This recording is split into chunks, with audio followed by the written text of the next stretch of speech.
નમસ્કાર વિદ્યાર્થી મિત્રો, વર્લ્ડ ઇનબોક્સ એકેડેમી અમદાવાદ શાખામાંથી હું મિતેશ એમ સોલંકી આપ સૌનું હાર્દિક સ્વાગત કરું છું. મિત્રો, આજનો લેક્ચર અત્યાર સુધીમાં લીધેલા બધા જ લેક્ચરોમાં મને એવું લાગે છે કે સમજવા માટે સૌથી મહત્વનો છે. આજનો વિષય તમે સ્ક્રીન ઉપર જોઈ રહ્યા છો, ગવર્મેન્ટ અકાઉન્ટ. એટલે આમ જુઓ તો ગુજરાતીમાં આપણે એવું કહેશું કે સરકારી ખાતાઓ, પરંતુ ગવર્મેન્ટ અકાઉન્ટ અંતર્ગત હું તમને 3 પ્રકારના ફંડ વિશેની માહિતી આપવા જઈ રહ્યો છું. તો આજના લેક્ચરમાં મારી તમને સૌને નમ્ર વિનંતી કે આપ આપની પેન અને આપની એક નોટ સાથે રાખજો. બની શકે કે તમને ઘણી બધી એવી બાબતો જાણવા સમજવા મળશે જે તમે નોટ કરી લેશો તો ભવિષ્યમાં તમને બજેટ સમજવું સહેલું પડશે અને કેન્દ્ર અને રાજ્ય વચ્ચેના જે નાણાકીય સંબંધો છે એ સમજવામાં ખૂબ જ સરળતા થશે. તો આજના લેક્ચરમાં મારે તમારું 100% અટેન્શન જોઈએ છે અને આશા રાખું છું કે તમે ધ્યાનપૂર્વક આ લેક્ચરને સાંભળશો. ઘણા બધા વિદ્યાર્થી મિત્રો રોજ નવા જોડાતા જાય છે અને એનો એક આનંદ છે. ભલે રોજની સંખ્યા પ્રમાણમાં ઓછી હોય છે, પરંતુ ધીમે ધીમે એક મોટી ટીમ તૈયાર થઈ રહી છે, યુટ્યુબ ટીમ, અને એનો એક આનંદ છે. એટલે દરેક વખતની જેમ આ વખતે પણ જે મિત્રો પહેલી વાર મારો વિડીયો જોઈ રહ્યા છે અથવા તો આજે જોડાઈ રહ્યા છે એમના માટે ખાસ કે કરંટ અફેર્સ માટે તમારે ક્યાંય પણ ફાંફા મારવાની જરૂર નથી. તમે લોકો currentforcompetition.com સાઇટ ઉપર જશો તો દર અઠવાડિયાનું તમને નિયમિત ગુજરાતી ભાષામાં ગુણવત્તાસભર કરંટ અફેર્સ મળી રહેશે. એવી રીતે ટેલિગ્રામ ચેનલ પણ એક નાની એવી બનાવેલી છે જેનું નામ પણ કરંટ ફોર કોમ્પિટિશન જ છે. એમાં જોડાઈ જશો તો મારા બધા જ લેક્ચર્સની લિંક તો મળી જ જશે અને આ ઉપરાંત કોઈ મટીરિયલ કે કોઈ પણ વસ્તુ મારે તમારી સાથે શેર કરવી હોય તો એ હું તમને આપી શકું છું. અને ત્રીજી બાબત કે આપણું યુટ્યુબનું માધ્યમ છેલ્લા 2-2.5 મહિનાથી આપણી વચ્ચે એક સંવાદનો સેતુ એ આ યુટ્યુબ ચેનલ દ્વારા જળવાઈ રહ્યો છે. તો એ જો હજી સુધી તમે સબસ્ક્રાઇબ ન કર્યું હોય તો એવી આશા રાખું કે તમે મારી સાથે જોડાઈ જશો. તો આ 3 રજૂઆત પછી હવે આપણો આજનો ખૂબ જ મહત્વનો લેક્ચર શરૂ થઈ રહ્યો છે. જે મિત્રો જોઈ રહ્યા છે અને હવે પછી જે જોવા જઈ રહ્યા છે એમને ફરી એકવાર વિનંતી કે આપ આપની પેન અને પેપર સાથે રાખજો. તો સૌથી પહેલા આપણે વાત કરીએ છીએ કેન્દ્ર રાજ્ય સંબંધની. જુઓ, કેન્દ્ર રાજ્ય સંબંધ એ ખૂબ વિશાળ વિષય છે. ભાગ 11 અને ભાગ 12 બંધારણના જ્યારે તમે સંપૂર્ણ ભણો ત્યારે તમને કેન્દ્ર રાજ્ય સંબંધ સમજાતા હોય છે. પરંતુ મારે તમને જે આજે વાત કરવાની છે એની શરૂઆત હું કરું છું એક સંઘીય વ્યવસ્થાથી. તો આપણે બધા જાણીએ છીએ કે ભારત એક સંઘીય વ્યવસ્થા ધરાવતો દેશ છે, જેનો ટૂંકમાં અર્થ એવો થાય કે એક કેન્દ્ર સરકાર છે અને બાકી ભારતનો વહીવટ સારી રીતે થઈ શકે એના માટે આપણે 28 રાજ્યોને પણ પોતપોતાની સરકાર આપેલી છે. અને આ દરેક રાજ્ય સરકાર કેન્દ્ર સાથે એક રીતે જોડાયેલી છે. આમ તો એક રીતે નહીં, 3 રીતે જોડાયેલી છે. પરંતુ કહેવાનો અર્થ કે જ્યારે તમને દ્વિસ્તરીય સરકારની રચના જોવા મળે તો તેને આપણે સંઘીય વ્યવસ્થા કહેતા હોઈએ છીએ. અને જ્યારે દ્વિસ્તરીય સરકાર તમને જોવા મળે તો કેન્દ્ર અને રાજ્ય વચ્ચે એક સંબંધ પ્રસ્થાપિત કરવો જરૂરી છે, જે આપણા બંધારણે ખૂબ સારી રીતે કરેલો છે. અને એટલા માટે કેન્દ્ર અને રાજ્યની વચ્ચે એક સૂત્રતા, અલાઇનમેન્ટ, એ પણ એટલું જ જળવાવું જરૂરી છે. કેન્દ્ર પણ જો સંપૂર્ણ રીતે સ્વચ્છંદી થઈ જાય તો 28 રાજ્યોને પણ મુશ્કેલીઓ ઊભી થાય અને જો 28 રાજ્યો પોતાની રીતે સ્વચ્છંદી બની જાય તો કેન્દ્રને પણ તકલીફ ઊભી થાય. એવું ન થાય એના માટે આપણા બંધારણ નિર્માતાઓએ કેન્દ્ર અને રાજ્ય વચ્ચેના સંબંધને ખૂબ જ સારી રીતે ભાગ 11 અને ભાગ 12માં વ્યાખ્યાયિત કરી દીધેલો છે. કેન્દ્ર અને રાજ્ય વચ્ચેનો જે સંબંધ છે, જેમ મેં હમણાં તમને કહ્યું કે એ આખો સંબંધ સમજવા માટે તમારે સંપૂર્ણ રીતે ભાગ 11 અને ભાગ 12નો અભ્યાસ કરવો પડે. એમાં પણ ખાસ યાદ રાખજો, ઘણીવાર અહીંથી ટ્રિક ક્વેશ્ચન પૂછાતો હોય છે. ભાગ 11 જે છે એમાં માત્ર તમને કેન્દ્ર અને રાજ્ય વચ્ચેના રહેલા ધારાકીય સંબંધો અને વહીવટી સંબંધો વિશેની માહિતી મળશે. જ્યારે નાણાકીય સંબંધની જે વાત છે એ ભાગ 12માં તમને જોવા મળશે. તો મેં હમણાં જ તમને કહ્યું કે કેન્દ્ર અને રાજ્ય 3 રીતે જોડાયેલા છે. તો એ તમે જોઈ રહ્યા છો, ધારાકીય અને વહીવટી જે ભાગ 11માં છે અને નાણાકીય સંબંધ જે ભાગ 12ની અંદર તમને જોવા મળશે. ભાગ 11, જેને આપણે ધારાકીય સંબંધ કહીએ છીએ, એના આર્ટિકલ નંબર પણ ખાસ યાદ રાખી લેજો, 245 થી 255. તો ઘણીવાર પરીક્ષામાં તમને સીધો પ્રશ્ન એવો પૂછી શકે કે કેન્દ્ર અને રાજ્ય વચ્ચેના ધારાકીય સંબંધની જોગવાઈ નીચેનામાંથી કયા આર્ટિકલમાં આપવામાં આવેલી છે? તો આપણને ખ્યાલ હોવો જોઈએ 245 થી 255. ભાગ 11માં જ વહીવટી સંબંધ પણ આપેલો છે, તો એ આર્ટિકલ છે 256 થી 263. અને એવી જ રીતે ભાગ 12માં નાણાકીય સંબંધ આપેલો છે, જે શરૂ થાય છે આર્ટિકલ નંબર 264 થી 300A. આ મિત્રો, આ 300A એટલે એ જ આર્ટિકલ જે તમે ભાગ 3માં ભણો છો કે આર્ટિકલ 31ને અહીંથી દૂર કરવામાં આવ્યો અને ભાગ 12માં 300A તરીકે મૂકવામાં આવ્યો, એ જ આ આર્ટિકલ. તો આ ત્રણ બાબતો એકદમ પાયાની બાબતો છે અને ભવિષ્યમાં જ્યારે હું કેન્દ્ર રાજ્ય સંબંધ ભણાવીશ ત્યારે આ દરેક આર્ટિકલને હું તમને વિસ્તૃત રીતે સમજાવવાનો પ્રયત્ન કરીશ. જ્યારે આપણે ધારાકીય સંબંધ બોલીએ છીએ તો એનો અર્થ એવો થયો કે એ ધારા સંબંધિત કંઈક બાબત છે. એટલે આર્ટિકલ 245 થી 255 વચ્ચે તમને કાયદા બનાવવાની બાબતની સ્પષ્ટતાઓ જોવા મળશે કે કયા વિષય ઉપર કેન્દ્ર કાયદો બનાવશે, કયા વિષય ઉપર રાજ્ય કાયદો બનાવશે, વગેરે વગેરે. એની વાત હું જ્યારે ધારાકીય સંબંધ લઈશ ત્યારે સમજાવીશ. એવી રીતે વહીવટી સંબંધની જ્યારે આપણે વાત કરીએ તો એમાં વહીવટી બાબતો એટલે આઈએએસ ઓફિસર, આઈપીએસ ઓફિસરની જે નિમણૂક થતી હોય અને એમના દ્વારા કેન્દ્ર રાજ્ય ઉપર જે એક મોનિટરિંગ મિકેનિઝમ બનાવતું હોય એની આપણે વાત કરશું. પણ આજે હું તમને જે ભણાવવા જઈ રહ્યો છું એ નાણાકીય સંબંધમાં રહેલી 3 વિશેષ નિધિઓ વિશેની વાત છે. તો એની આપણે વાત કરીએ. તો નાણાકીય સંબંધોમાં મારે તમને કેટલાક પ્રશ્નો પૂછવા છે અને એક હોશિયાર વિદ્યાર્થી તરીકે તમારા મનમાં આ પ્રશ્નો જો ઊભા ન થતા હોય તો તમે હજી પણ ઉમેદવાર તરીકે એટલા તૈયાર નથી એવું હું તમને મોઢે મોઢ કહીશ. તો પહેલો જ પ્રશ્ન છે નાણાકીય સંબંધોમાં કે ભારત સરકાર પોતે નાણાંનું વ્યવસ્થાપન એટલે કે ફાઇનાન્શિયલ મેનેજમેન્ટ કેવી રીતે કરે? આ પ્રશ્ન તમને થવો જોઈએ. આપણે માત્ર બજેટ ભણીને આપણને એવું થાય છે કે બધું આવડી ગયું, પણ બજેટ માત્ર ભણવાથી આ બાબત સમજાશે નહીં. બીજું કે સરકાર, જેને આપણે ગવર્મેન્ટ કહીએ છીએ, એ ક્યાંથી નાણાં મેળવે અને ક્યાં જમા કરે? સરકાર પોતે ક્યાંય કમાવા જાય છે અને કમાવા જાય છે તો એ ક્યાંથી પૈસા મેળવે છે અને પછી ક્યાં જમા કરે છે? આ બીજો વ્યાજબી પ્રશ્ન. ત્રીજું, શું આ સરકારને નાણાંનો ખર્ચ કરતા પહેલા કોઈની મંજૂરી લેવી પડે કે પછી સરકાર જ સર્વસત્તાધીશ થઈ અને ઈચ્છે એ રીતે પૈસા વાપરી શકે? તો આ ત્રીજો પ્રશ્ન. એવી રીતે ક્યારેક ઓચિંતાની સરકારને નાણાંની જરૂર પડે તો સરકાર કેવી રીતે એ નાણાં ખર્ચશે અથવા તો ક્યાંથી નાણાં મેળવશે? એની કોઈ જોગવાઈ બંધારણમાં આપેલી છે?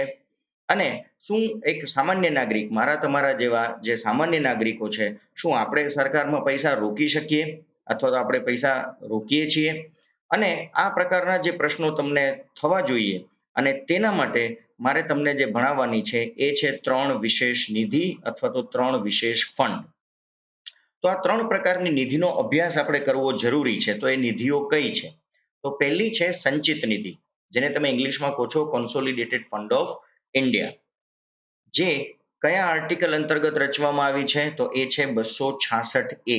ખાસ યાદ રાખજો, અઘરામાં અઘરો પ્રશ્ન મારે બનાવવો હોય તો અહીંથી હું પૂછી શકું કે બંધારણમાં સંચિત નિધિની જોગવાઈ કયા આર્ટિકલ અંતર્ગત કરવામાં આવી છે? તો ઘણીવાર મિત્રો માત્ર 266 યાદ રાખીને જાય, પરંતુ એની પેટા જોગવાઈ પણ યાદ રાખજો, 266 ક્લોઝ 1 અથવા તો પહેલી જોગવાઈ. બીજી આજે હું તમને જે નિધિ ભણાવીશ એ છે જાહેર નિધિ એટલે કે પબ્લિક ફંડ અને એની જોગવાઈ છે 266(2) માં. એટલે કે એ જ આર્ટિકલની અંદર બીજી જોગવાઈ પબ્લિક ફંડ વિશેની વાત કરે છે. અને ત્રીજી બાબત છે આકસ્મિક નિધિ, જેને ઇંગ્લિશમાં આપણે કહીએ છીએ કન્ટીજન્સી ફંડ, અને એનો ઉલ્લેખ કરેલો છે આર્ટિકલ નંબર 267(1) માં. તો આ 3 આર્ટિકલ પણ પરીક્ષાલક્ષી છે. ધારે તો આને જોડકા જોડોમાં પૂછી શકે અથવા તો સીધા વન લાઇનર ક્વેશ્ચન તરીકે પણ પૂછી શકાય છે. આજે હું તમને આ 3 નિધિ વિશે ખૂબ જ પરીક્ષાલક્ષી અને મહત્વની બાબતો કેટલીક સમજાવીશ. તો આપ ધ્યાનથી સાંભળશો. પહેલી વાત કરી લઈએ આપણે સંચિત નિધિની, જે આર્ટિકલ નંબર 266ની પહેલી જોગવાઈ અંતર્ગત આપવામાં આવેલી છે. તો અહીંયા મારો પહેલો પ્રશ્ન થાય કે ભાઈ આ તો ગવર્મેન્ટનું ફંડ છે એવું આપણે કહીએ. તો આ આવક, નિધિ એટલે પૈસા, જેને આપણે ઇંગ્લિશમાં ફંડ કહીએ છીએ. તો આ ફંડ અથવા તો આ નાણાં, આ આવક સરકારને ક્યાંથી થાય? આ પહેલો પ્રશ્ન છે. કોણ સરકારને પૈસા દેવા જાય? તો યાદ રાખજો, સંચિત નિધિમાં સરકારને આવકના 2 મોટા સ્ત્રોત છે. બહુ ધ્યાનથી સાંભળજો મિત્રો, અને આ વસ્તુ જો તમે સમજી જશો તો તમને બજેટ સમજવું ખૂબ સહેલું પડશે. તો સરકારને આવકના 2 મોટા માર્ગ છે. એક છે ટેક્સની ઇન્કમ, બીજી છે નોન ટેક્સેબલ ઇન્કમ. એટલે એક કર દ્વારા થતી આવક અને બીજી બિનકર દ્વારા થતી આવક. આ જે કર છે, જે ટેક્સેશન છે, એ પણ બે પ્રકારના હોય છે, ડીટી અને આઈડીટી, એટલે કે ડાયરેક્ટ ટેક્સ અને ઇનડાયરેક્ટ ટેક્સ, જેને ગુજરાતીમાં તમે પ્રત્યક્ષ કરવેરા અને અપ્રત્યક્ષ કરવેરા તરીકે ઓળખો છો. હવે અહીંયા અમે મોટાભાગે વિદ્યાર્થીઓને મૂંઝાતા જોયા છે કે કર અને બિનકર વચ્ચેનો તફાવત ખબર ન હોય, એ કદાચ ખબર હોય તો ડાયરેક્ટ અને ઇનડાયરેક્ટ ટેક્સ વચ્ચેનો તફાવત ખબર હોતી નથી. તો મિત્રો, ડાયરેક્ટ ટેક્સના ઉદાહરણ તમે જોઈ શકો છો, આવકવેરો અને કોર્પોરેટ વેરો. મેં તમને બે એક્ઝામ્પલ અહીંયા આપેલા છે. તો ખાસ એક મોટો તફાવત યાદ રાખજો, ડાયરેક્ટ અને ઇનડાયરેક્ટ ટેક્સની વચ્ચે ડિફરન્સ એ રહેલો છે કે ડાયરેક્ટ ટેક્સ જેની ઉપર લાગુ થતો હોય એણે જ ભરવો પડે. જેમ કે ઇન્કમ ટેક્સ, મારી આવક અમુક રૂપિયાથી વધારે થતી હોય તો મારી પાસેથી સરકાર ટેક્સ લેશે લેશે અને લેશે, અને એ મારે જ ભરવો પડે. મારા વતી તમે કોઈ ટેક્સ ન ભરી શકો કે તમારા વતી કોઈ બીજો વ્યક્તિ ટેક્સ ભરી શકે નહીં. એવી રીતે કોર્પોરેટ વેરો, જેને આપણે કોર્પોરેશન ટેક્સ કહીએ છીએ, એ જે તે કંપની ઉપર લાગે છે અને એ જ કંપનીએ એ વેરો ભરવો ફરજિયાત છે. તો આ થયો ડાયરેક્ટ ટેક્સ. ડાયરેક્ટનો મતલબ જેની ઉપર લાગુ થાય છે એમણે ભરવાનો ટેક્સ. જ્યારે ઇનડાયરેક્ટ ટેક્સના ઉદાહરણ તમે જોઈ લો તો કસ્ટમ વેરો છે, એક્સાઇઝ ડ્યુટી છે અને જીએસટી છે. તો આ વેરો જે છે એ બીજા કોઈની ઉપર ત્રીજો વ્યક્તિ ભરતો હોય છે. જેમ કે કસ્ટમ વેરો કોની ઉપર લાગે, તો ઘણા મિત્રોને કદાચ એ પણ ન ખ્યાલ હોય તો કહી દઉં કે જ્યારે તમે કોઈ વસ્તુને વિદેશમાંથી ઇમ્પોર્ટ કરો છો, આયાત કરો છો, તો એ જ્યારે ભારતમાં પ્રવેશે ત્યારે એના ઉપર કસ્ટમ ડ્યુટી લગાડવામાં આવતી હોય છે. તો જુઓ, આપણે તો ઇમ્પોર્ટ કરીએ છીએ પરંતુ એના ઉપર ટેક્સ બીજી ઓથોરિટી લગાડે છે. એવી રીતે એક્સાઇઝ ડ્યુટી એટલે શું, તો કે ભારતની અંદર જ્યારે કોઈ વસ્તુનું ઉત્પાદન થાય અને એની ઉપર જે ટેક્સ લાગે એને કહેવામાં આવે છે એક્સાઇઝ ડ્યુટી. તો આ કસ્ટમ એ ઇમ્પોર્ટ સંબંધિત છે, એક્સાઇઝ એ મેન્યુફેક્ચરિંગ સંબંધિત ટેક્સ છે.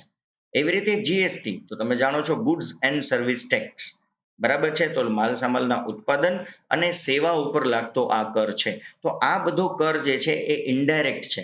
તમે જુઓ, તમે જીએસટી ભરો છો, વસ્તુ તમે ખરીદો છો અને ટેક્સ તમે ભરો છો, પણ વસ્તુ બનાવી છે કોઈ બીજાએ, તો એ અપ્રત્યક્ષ કરની આવક થઈ. તો હવે તમે જોઈ શકો છો કે સરકાર પાસે સૌથી મોટી આવકનું સાધન એ ટેક્સેશનમાંથી છે, અને એટલે જ સરકાર સતત જાહેરાત કરતી હોય છે કે તમારે નિયમિત ટેક્સ ભરવો જોઈએ અને ટેક્સ ચોરી અથવા કર ચોરી કરવી જોઈએ નહીં. હવે બિનકરની આવક એટલે કે નોન ટેક્સેબલ ઇન્કમ જોઈએ. તો જે બિનકરની આવક છે એમાં ઉદાહરણ તમે જુઓ તો વ્યાજ છે, મુદ્દલ છે, લાયસન્સ ફી છે, દંડની આવક છે, જાહેર ક્ષેત્રનો નફો છે. આ બધી નોન ટેક્સેબલ ઇન્કમ છે. વ્યાજ એટલે શું, તમને એવો પ્રશ્ન થાય તો એ પણ સમજાવી દઉં કે જ્યારે ભારત દેશ કોઈ બીજાને લોન આપતું હોય છે, ધારો કે નજીકના પાડોશી દેશને કોઈ મોટી રકમ લોન સ્વરૂપે આપે છે, તો સીધી વસ્તુ છે કે લોનની ઉપર આપણે વ્યાજ વસૂલતા હશું, તો એ કેટલી મોટી આવક થાય. હવે ક્યારેક ને ક્યારેક એ જે તે દેશ જ્યારે આપણને આપણી મુદ્દલ પરત કરે, ધારો કે આપણે શ્રીલંકાને કશું આપ્યું, નેપાળને કશું આપ્યું, ભૂતાનને કંઈક રકમ આપી, બાંગ્લાદેશને કોઈ રકમ આપી, તો એ રકમ જ્યારે આપણને પરત કરે છે તો એ આપણું મુદ્દલ થયું, તો એ પણ આપણી નોન ટેક્સેબલ ઇન્કમ થઈ. લાયસન્સ ફી, તો જ્યારે કોઈ બીજા દેશની કંપની ભારતની અંદર પોતાનું પ્રોડક્શન યુનિટ સ્થાપવા ઈચ્છતી હોય અથવા પોતાની કંપની સ્થાપવા ઈચ્છતી હોય, તો ત્યારે આપણે એની પાસેથી ખૂબ મોટી રકમ લાયસન્સ ફી તરીકે લેતા હોઈએ છીએ. તો આ જાહેર ક્ષેત્રનો નફો, તો જાહેર ક્ષેત્ર એટલે ધારો કે આપણી એરલાઇન્સ છે, એવી રીતે આપણી રેલવે છે, આ બધી જાહેર ક્ષેત્ર છે. તો આ બધું જ્યારે પ્રોફિટ કરે, એ પ્રોફિટ ક્યાં જમા થતો હોય, તો એ સંચિત નિધિમાં જમા થતો હોય છે. એવી રીતે ઈસરો, તો વિદેશના આપણે જ્યારે ઉપગ્રહ અવકાશમાં છોડી દઈએ છીએ આપણા રોકેટની મદદથી, તો બીજા દેશો ઈસરોને ખૂબ મોટા પ્રમાણમાં રકમ ચૂકવતા હોય, તો એ શું થયું, ઈસરોનો પ્રોફિટ થયો. તો એ બધો જ પ્રોફિટ ક્યાં જમા થતો હોય, તો એ ભારતના સંચિત નિધિમાં અથવા તો કોન્સોલિડેટેડ ફંડ ઓફ ઇન્ડિયામાં જમા થતું હોય. એક વાત ખાસ યાદ રાખજો મિત્રો, આજનો લેક્ચર ખૂબ અગત્યનો છે. આઈ હોપ કે તમારું કોન્સન્ટ્રેશન એટલું ને એટલું રહેશે છેલ્લે સુધી. એક વાત ખાસ યાદ રાખજો કે ભારત સરકાર પાસે પૈસા સાચવવા માટે ત્રણ જ ખિસ્સા છે. ત્રણ જ ખિસ્સા છે. એમાંનું પહેલું અને સૌથી મોટું ખિસ્સું જો કોઈ હોય તો એ છે આ સંચિત નિધિ. હવે તમે જોઈ શકો છો, ટેક્સની આવક, ઇનડાયરેક્ટ ટેક્સની આવક અને નોન ટેક્સેબલ ઇન્કમ, આ બધી જ આવક એ સરકારના સંચિત નિધિ નામના ખાતામાં જમા થતી હોય છે.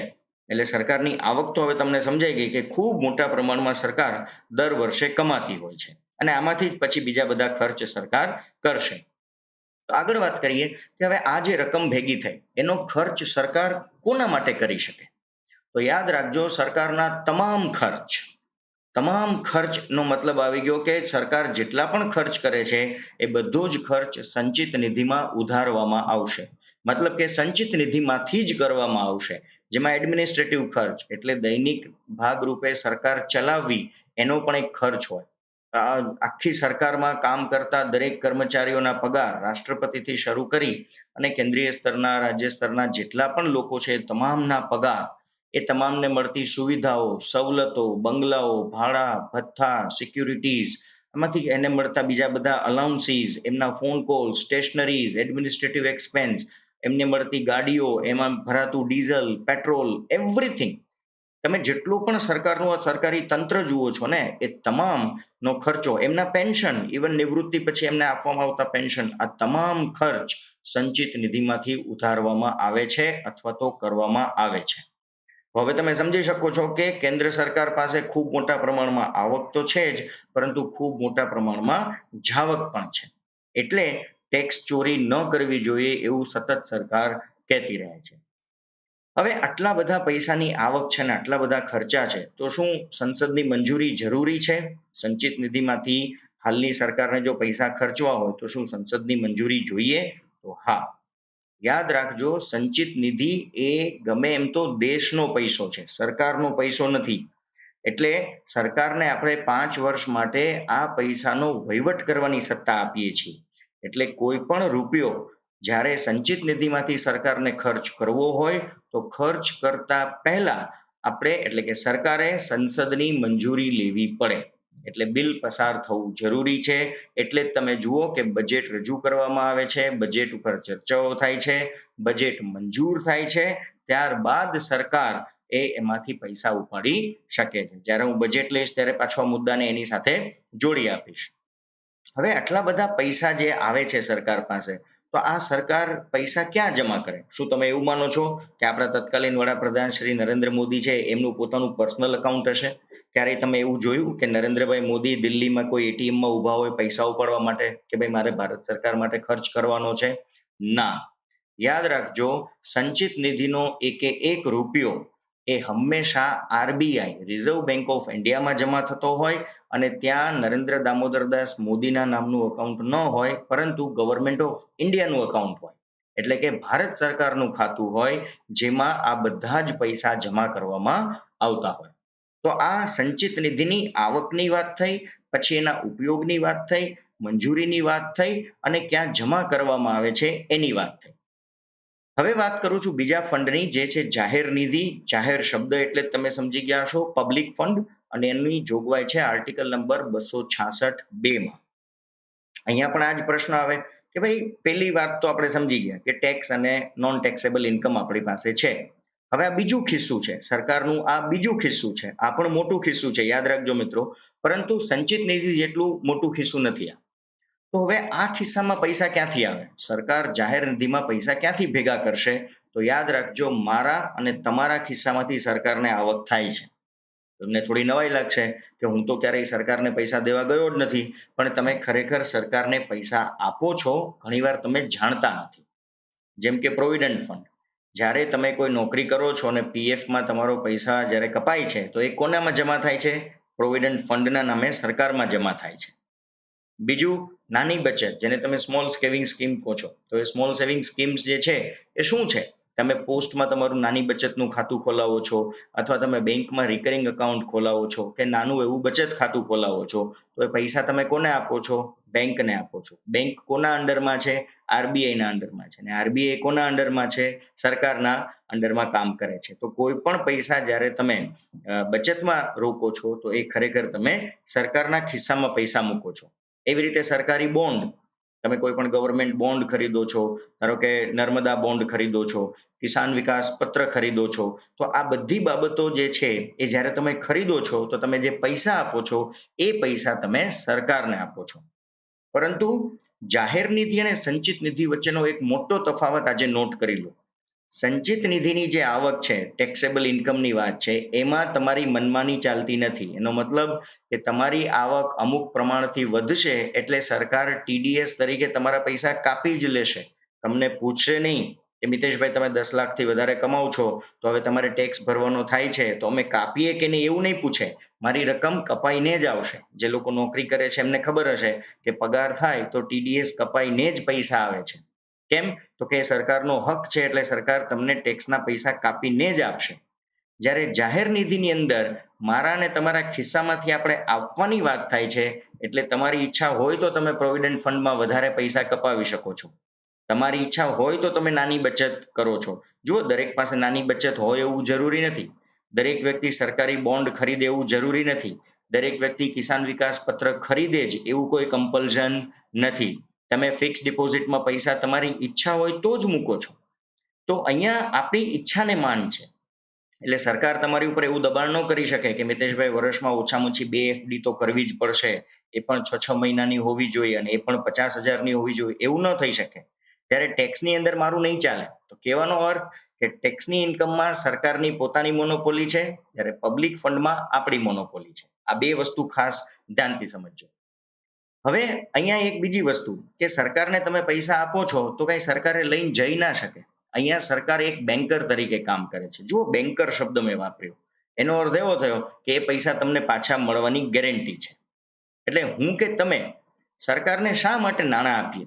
આજે ધારો કે મને સરકાર એમ કે મિતેશભાઈ તમે મને ₹1,00,000 આપો 2020માં અને હું તમને 2021માં એ ₹1,00,000 પાછા આપીશ, તો શું હું ₹1,00,000 આપીશ? નહીં આપું. તો પછી હું કિસાન વિકાસ પત્ર શા માટે ખરીદું? તો પછી હું ફિક્સ ડિપોઝિટ શા માટે ખરીદું? તો પછી હું સેવિંગ્સ એકાઉન્ટમાં કે નાની બચતમાં મારા પૈસા શું કામ મૂકું? એનું કારણ છે મિત્રો કે સરકાર આપણા રોકાણ સામે કેટલી ગેરંટી આપે છે, કેટલું ગેરંટીડ રિટર્ન આપે છે. જુઓ, હવે તમને ખ્યાલ આવશે, તમે બેંકમાં જશો તો કહેશે કે તમે 6 મહિનાની એફડી કરશો તો 5% વ્યાજ છે, 1 વર્ષની કરશો તો 5.5% વ્યાજ છે, સિનિયર સિટીઝન હો તો 7% વ્યાજ છે. તો આ શું છે? એ છે તમને મળતો નફો. તમારા રોકાણ ઉપર સરકાર તમને ગેરંટી આપે છે કે તમારા રોકાયેલા પૈસા તો અમે તમને પાછા આપશું જ, સાથે સાથે કેટલુંક ચોક્કસ વળતર આપશું. એટલે તમે અમને ₹100 આપશો તો 6% લેખે અમે તમને વર્ષના અંતે ₹106 આપશું. એટલે આપણે આપણા પૈસા જાહેર નિધિના ભાગરૂપે સરકારમાં રોકીએ છીએ. યાદ રાખજો, શેર બજાર એ સરકાર નથી, એમાં તમારું અંગત જોખમ છે. પૈસા આવે તો તમારા, ડૂબે તો પણ તમારા. જ્યારે સરકારની અંદર પૈસા તમે રોકો છો તો સરકાર જવાબદેહ બને છે કે અમે તમારા પૈસા અને તમને મળવા પાત્ર વળતર ચોક્કસ આપશું અને આપશું. એટલે તમે જુઓ, ફિક્સ ડિપોઝિટ ઉપર કેટલાક ટકા વળતર આપવામાં આવશે એવી જાહેરાતો સરકારી બેંકો કરતી રહેશે. એટલે તમને સ્ટેટ બેંક ઓફ ઇન્ડિયા જે છે એ સતત જાહેરાતો કરશે અને કહેશે કે તમે પૈસા રોકો, તમે નર્મદા બોન્ડમાં પૈસા રોકો, તમે ગોલ્ડ ઇટીએફમાં પૈસા રોકો. કેમ? તો કે એની ઉપર તમને કેટલું વળતર મળશે. અને આ દુનિયામાં દરેક વ્યક્તિ રોકાણ ક્યાં કરે? જ્યાંથી તેને વધારે નફો મળે. તો સરકારી રોકાણ સૌથી સિક્યોર હોય, પૈસા ક્યારેય ડૂબે નહીં. એટલે મોટા ભાગના લોકો જે છે એ એફડીમાં અને સેવિંગ્સ બેંક એકાઉન્ટમાં જ પૈસા જમા કરતા હોય છે. હવે અહીંયા આપણે વાત કરીએ ત્યાં જેવો જ પ્રશ્ન છે કે જો પબ્લિક ફંડમાં આવતો પૈસો મારે એટલે કે સરકારને વાપરવો હોય તો શું સંસદની મંજૂરી જરૂરી છે? તો અહીંયા જવાબ છે ના. અહીંયા ખર્ચ કરતા પહેલા સંસદની મંજૂરી જરૂરી નથી. માત્ર કારોબારીની મંજૂરીથી આ નાણાંનો ઉપયોગ સરકાર કરી શકે છે. એટલે વિવિધ યોજનાઓમાં, વિવિધ પ્રોજેક્ટ્સમાં આ પૈસો સરકાર ધારે તો ઇન્વેસ્ટ કરી શકે છે. પરંતુ સરકારે ધ્યાન એ રાખવાનું છે કે પબ્લિક ફંડનો આ પૈસો જ્યારે ઇન્વેસ્ટ કરવામાં આવશે તો એના ઉપર એ નફો થવો જોઈએ અને એ નફો તમારી પાકતી મુદ્દતે તમને આપવો પડશે. એટલે આજે હું ₹1,000ની જ્યારે એફડી ખોલું છું તો મને ખબર છે કે 6 મહિના પછી મને ₹1,006 મળવાના છે. તો હું જ્યારે ₹1,006 લેવા જાઉં ત્યારે સરકાર હાથ ઊંચા ન કરી શકે કે મિતેશભાઈ તમારા પૈસા તો અમે રોકી દીધા છે, હવે હાલ વ્યવસ્થા નથી. એવું નહીં. સરકારે એ તૈયારી સાથે બેસવું પડે કે મિતેશભાઈ 6 મહિના પછી આવે ત્યારે એમના ₹1,000 અને વ્યાજના ₹6 પણ અમારે એમને આપવાના છે. તો અહીંયા માત્ર કારોબારીની મંજૂરીથી સરકાર આ નાણાંનો ઉપયોગ કરી શકે છે, પ્રોવાઇડેડ કે જ્યારે પેલો વ્યક્તિ એના પૈસા લેવા આવે ત્યારે સરકારે હાથ ઊંચા કરવાના નથી. હવે આ નિધિ એટલે આ જે પૈસા છે એ ક્યાં જમા કરવામાં આવશે? જેમ આપણે પહેલામાં જોયું કે બધા પૈસા આરબીઆઈમાં જતા હતા, તો આ નિધિ, આ પૈસા ક્યાં જમા કરવામાં આવશે? તો યાદ રાખજો, આ દરેક પૈસા નોન આરબીઆઈ ખાતામાં જમા થાય છે. મતલબ કે તમારું પબ્લિક ફંડનો પૈસો આરબીઆઈ એકાઉન્ટમાં જતો નથી. આ પૈસો શેમાં ઇન્વેસ્ટ થાય છે અથવા તો શેમાં રાખવામાં આવે છે? તો એ છે એનડીઆરએફ ફંડ. તમે જાણો છો એનડીઆરએફ શું છે? એનઆઈ ફંડ એટલે કે નેશનલ ઇનોવેશન ફંડ, ઓલું નેશનલ ડિઝાસ્ટર રિલીફ ફંડ, એવી રીતે એનએસએસ ફંડ, એવી જ રીતે મનરેગા, તમને ખબર છે Mahatma Gandhi national assured guarantee scheme છે, જેમાં દરેક વ્યક્તિને એક કામ આપવામાં આવશે, એ યોજના. તો આ દરેક ફંડ અંતર્ગત આપણું પબ્લિક એકાઉન્ટના જે પૈસા છે એ જમા કરવામાં આવે છે. ને આ બધા જ ફંડ એ નોન આરબીઆઈ ફંડ છે. એટલે સરકાર આમાં પૈસો એક ફંડમાંથી બીજા ફંડમાં ને બીજા ફંડમાંથી ત્રીજા ફંડમાં કારોબારીની મંજૂરીથી ટ્રાન્સફર કરી શકે છે. જેવી જ્યાં જરૂરિયાત એ પ્રમાણે આ પૈસો ફેરવી શકાય છે. ત્રીજી બાબત આવે છે આકસ્મિક નિધિ, જેનો આર્ટિકલ નંબર છે 267 ક્લોઝ 1 એટલે કે પહેલી જોગવાઈ. તો અહીંયા પણ ત્રીજો પ્રશ્ન આપણો એ જ છે, આ આપણું સરકારનું ત્રીજું ખિસ્સું, સૌથી નાનામાં નાનું ખિસ્સું સરકારનું આ છે. તો અહીંયા પણ એ જ પ્રશ્ન થાય કે ભાઈ આવક ક્યાંથી થાય સરકારને? તો અહીંયા કોઈ આવકનું સાધન નથી મિત્રો, યાદ રાખજો. અહીંયા કોઈ આવીને પૈસા દેતું નથી, પરંતુ જે આપણું સંચિત નિધિ છે, આપણું જે સૌથી મોટું ખિસ્સું છે સરકારનું, જે આપણે પહેલા ભણ્યા કોન્સોલિડેટેડ ફંડ ઓફ ઇન્ડિયા, એમાંથી કેટલાક નાણાં આકસ્મિક નિધિમાં જમા કરવામાં આવતા હોય છે. અને એ ન્યૂનતમ રકમ કેટલી હોય? તો દરેક વખતે જ્યારે બજેટ બને ત્યારે હંમેશા યાદ રાખજો કે આકસ્મિક નિધિ અથવા તો જેને તમે કન્ટીજન્સી ફંડ કહો છો, એના માટે સરકારે ઓછામાં ઓછા 500 કરોડ રૂપિયા એ રિઝર્વ રાખવા પડે. આ વર્ષ 2011 થી નક્કી કરેલી રકમ છે. આની પહેલા એટલે કે 2011 પહેલા આ રકમ 500 કરોડ નહોતી, માત્ર 50 કરોડ હતી. અને આ રકમનો ખર્ચ સરકાર કોના માટે કરી શકે? શું કામ આપણે 500 કરોડ ઓછામાં ઓછા રિઝર્વ રાખીએ છીએ? તો એના નામ પ્રમાણે જ છે કે જ્યારે જ્યારે દેશ ઉપર કોઈ અણધારી આફત આવે ત્યારે સરકારને ઓચિંતાની બચાવ કામગીરીમાં જવું પડે. હવે જુઓ, સંચિત નિધિમાં સંસદની મંજૂરી લેવાની પ્રોસેસ ખૂબ લાંબી છે. જાહેર નિધિમાં જો એ પૈસો તમે આકસ્મિક નિધિ તરીકે વાપરી નાખો અને મારા જેવો પોતાની એફડી મેચ્યોર થયા પછી પૈસા લેવા જાય તો સરકાર પાસે પૈસા હોય નહીં. એટલા માટે ત્રીજું ફંડ આપણે રાખ્યું છે આકસ્મિક નિધિ.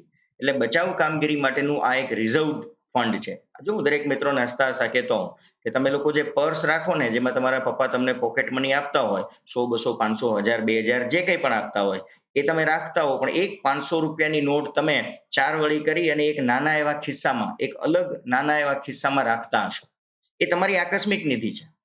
બધું ખાલી થઈ જાય, તમારું રેગ્યુલર પર્સ જ્યારે ખાલી થઈ જાય ને તમે ફસાઈ જાઓ, ત્યારે તમે શું કરશો? ત્યારે તમે પેલી વર્ષોથી સાચવેલી એ 500 રૂપિયાની જે નોટ છે એ કાઢશો અને તમે તમારી જાતને બચાવશો. એ થઈ તમારી આકસ્મિક નિધિ. તો આ જે આકસ્મિક નિધિ છે એના નામ પ્રમાણે ક્યારેક ભારતમાં પૂર આવે, કોઈ રાજ્યમાં પૂર આવે, તોફાન આવે, અતિવૃષ્ટિ થઈ જાય, કોઈ અનાવૃષ્ટિ થઈ જાય, ક્યાંય ભૂકંપ આવી જાય, કોરોના જેવી સ્થિતિ ઊભી થાય, તો એવા સમયે સરકાર જે છે એ આ પ્રકારના ફંડમાંથી પૈસાનો ખર્ચ કરી શકે છે. હવે શું અહીંયા સંસદની મંજૂરી જરૂરી છે? તો મિત્રો એક વસ્તુ યાદ રાખજો, આકસ્મિક નિધિનો અર્થ જ શું છે કે ઓચિંતાની પરિસ્થિતિ ખરાબ થાય તો પછી મંજૂરી લેવા જવાનું ન હોય. તો ના, ખર્ચ કરતા પહેલા સંસદની મંજૂરી જરૂરી નથી. એટલે જેવું તોફાન આવે, પૂર આવે, તો એવા સંજોગોમાં સંસદ અથવા તો સરકાર આ 500 કરોડ જે છે અથવા તો ઓછામાં ઓછા 500 કરોડ જે છે એ વાપરવાની શરૂઆત કરી દેશે. કેમ કે લોકોના જીવ એ મંજૂરી કરતા વધારે મહત્વના છે. પણ હા, એકવાર પૂર જેવી પરિસ્થિતિ જતી રહે, આકસ્મિક સ્થિતિ જતી રહે અને જે કંઈ પણ સરકારે ખર્ચ કર્યો હોય એ દરેક બાબત, એ દરેક ખર્ચની વિગત સંસદમાં પછીથી રજૂ કરવામાં આવે અને એના ઉપર સંસદની મંજૂરી મેળવવી જરૂરી છે. અને સામાન્ય રીતે આ બાબતમાં ક્યારેય કોઈ વિરોધ પક્ષ પણ દલીલ ન કરે, કારણ કે લોકોના જીવ બચાવવા માટે સરકારે જે કંઈ પણ ખર્ચ કર્યા હોય એને આપણે વ્યાજબી ઠેરવવા પડે. હવે આ પણ એક પૈસા જ છે, 500 કરોડ રૂપિયા ઓછામાં ઓછા છે. તો એ નિધિ, એ ફંડ, એ પૈસા ક્યાં જમા કરવામાં આવે? તો યાદ રાખજો, આ પૈસા હંમેશા આરબીઆઈના ખાતામાં કન્ટીજન્સી એકાઉન્ટ અથવા તો કન્ટીજન્સી ફંડ તરીકે જ ડિપોઝિટ કરીને તૈયાર રાખવામાં આવેલા હોય છે. અને આ એક કાયદાકીય નીતિ છે, એટલે કે આ એક લીગલ ફંડ છે. એટલા માટે આ જે સંખ્યા છે એમાં ફેરફાર કરી શકાય. જેમ કે મેં હમણાં જ કહ્યું કે 2011 પહેલા એ ફંડ 50 કરોડ હતું, હવે એ ફંડ ન્યૂનતમ 500 કરોડ કરી દીધું. તો કાયદા દ્વારા સરકાર ધારો કે આવનારા 2 વર્ષ પછી કોરોનાના અનુભવના આધારે એવું કે ભાઈ 500 કરોડ પણ ઓછા પડે છે, આવતા બજેટમાં એક નવો કાયદો પસાર કરીને એવું કહી દે કે કન્ટીજન્સી ફંડમાં હવે 500 કરોડ નહીં, ઓછામાં ઓછા 1000 કરોડ રાખશું, તો એ કાયદાકીય નિધિ છે. કાયદામાં ફેરફાર કરી આ રકમની અંદર ફેરફાર કરી શકાય છે. તો આઈ હોપ કે તમને આ 3 પ્રકારની નિધિ વિશેની વિસ્તૃત અને મને લાગે છે કે ઊંડાણપૂર્વકની સમજણ આ લેક્ચર દ્વારા મળી ગઈ હશે. અને ગઈકાલે પણ મેં નાણાં પંચ જેવો એક અગત્યનો વિષય લીધો હતો જેને આ બાબત સાથે સંબંધ છે. જે મેં તમને સંચિત નિધિ સમજાવી એમાં નાણાં પંચની ખૂબ મોટી ભૂમિકા રહેતી હોય છે. તો જે વિદ્યાર્થી મિત્રોએ મારો એ લેક્ચર નથી જોયો એ લોકો અત્યારે તમે ઉપર જે લિંક જોઈ રહ્યા છો ત્યાં ક્લિક કરશો તો તમને નાણાં પંચ વિશેનો એ લેક્ચર પણ મળી જશે. હવે આવે છે તમારા માટેના મહત્વના પ્રશ્નો. 3 જ પ્રશ્નો છે પણ ખૂબ મજા આવે એવા પ્રશ્નો છે. આજે મને જવાબ આપી દેજો. સૌથી પહેલો પ્રશ્ન, કરવેરા અને ફી આ બંને વચ્ચે તફાવત શું છે? તમારે મને એ સમજાવવાનું છે. બીજું, ગુજરાત સરકારનું જે અંતિમ બજેટ રજૂ થયું એ બજેટમાં ગુજરાત સરકારે કન્ટીજન્સી ફંડ આકસ્મિક નિધિ કેટલી રાખી હતી એ તમારે મને શોધીને કહેવાનું છે. અને ત્રીજું કે આકસ્મિક નિધિ આપણે હમણાં એવું ભણ્યા કે સરકાર ગમે ત્યારે વાપરી શકે, પણ ખરા અર્થમાં આકસ્મિક નિધિ જે છે એ કોના તાબા હેઠળ હોય? તમે પુસ્તકોમાં એવું ભણો છો કે આકસ્મિક નિધિમાં રાષ્ટ્રપતિની મંજૂરી લઈ અને સરકાર એ પૈસા વાપરી શકે છે. એગ્રીડ, એ સ્ટેટમેન્ટ સાચું છે, મંજૂરી રાષ્ટ્રપતિની જ હોય, પરંતુ એ વાસ્તવમાં પૈસા જે છે એ કોની કસ્ટડીમાં હોય, કોની સહીથી અને કોના આદેશથી આ પૈસા સરકાર ઉપાડી શકે? તમારે મને એ વ્યક્તિનું નામ અથવા તો એ પોસ્ટનું નામ કહેવાનું છે જેનો જવાબ રાષ્ટ્રપતિ સિવાયનો જ હોવો જોઈએ. તો આશા રાખું છું કે તમને મારો આજનો આ લેક્ચર જે છે એ ઉપયોગી નીવડ્યો હશે. જો તમને મારો લેક્ચર પસંદ આવ્યો હોય તો આપની કમેન્ટ્સ, આપના સૂચન ચોક્કસ લખો. આજના પ્રશ્નોના જવાબ પણ આપો. અને જે વિદ્યાર્થી મિત્રો હજી સુધી મારી સાથે નથી જોડાયા એમને નમ્ર આગ્રહ, દબાણપૂર્વકનો આગ્રહ કે નીચે જ સબસ્ક્રાઇબ બટન છે, ક્લિક કરી દો, મારી સાથે જોડાઈ જશો. ફરી પાછા મળશું ટૂંક સમયમાં એક નવા વિષય સાથે. ત્યાં સુધી આભાર.